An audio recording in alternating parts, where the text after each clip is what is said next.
guys, so hari ni saya di malam hari ni dengan berpakaian sebegini, hoodie, fedora saya.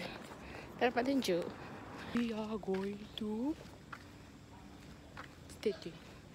So guys, wah ni dah sampai pick up kita. Pakai baju baru. Matching. Gimana? Nanti kita saksikan ya.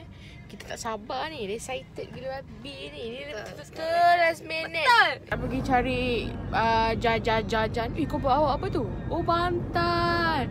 Minuman dan makanan. Untuk jajan-jajan. Kalian tengok guys, jam pukul 10.30 PM. Kita dekat masih Bangi. ada lagi di Bangi. Bangi geng, kita kat Bangi geng. Kita Bangi. Guys, so sekarang ni kita dah on the way. Kita bukan dengan Wani je, tapi kita dengan Syeda. Kita dengan ni. Umi? Umi, say hi. So kita berempat, kita nak pergi. Manusia jadi sanksinya satu malam. Oh indahnya cinta satu malam buatku melayang. Singgung-singgungan, cubit-cubitan, aku bernyanyi, kau petik kita. Sejuk gila. Alhamdulillah guys, kita dah sampai nak terkonceng sekarang ni, nak terkonceng. Guys, kita dah sampai. Alhamdulillah. Kita kat mana ni? Kita kat Genting. Barai.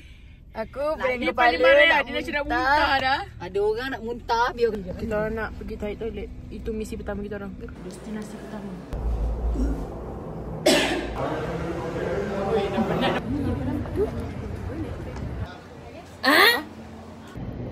Ada Asha. Okay guys, so dah start gabus dah guys. Sekarang dah pukul, sekarang pukul apa? Sekarang pergi dah dekat pukul 4 pagi. This is our first time. I'm going to Genting Highland. Kat atas ni tak ada apa pun. Dia just biasa je, kosong je. Cuma dia sebab sejuk. Dia satu tu dia punya tempat dia lawa lah. Tengok dia punya habus-habus tu. Nampak tak? A few moments later. Syairah di mana-mana tidur je manjang. Meanwhile. Jelo Abi.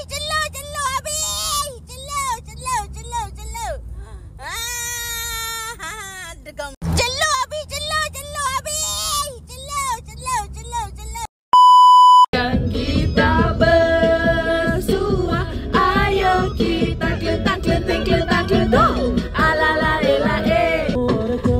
Genting. Pergi gunung. Masa tu dong. Terus pakai hood terus. Kepala daging, Umi bawa. Wah, terbang coaster. Tunjuk orang Umi Syairah bawa kita nak macam ni kat belakang. Macam ni dah pegang ni. Sampai bergolek-golek macam ni. Okay, Nabi, astagfirullahaladzim.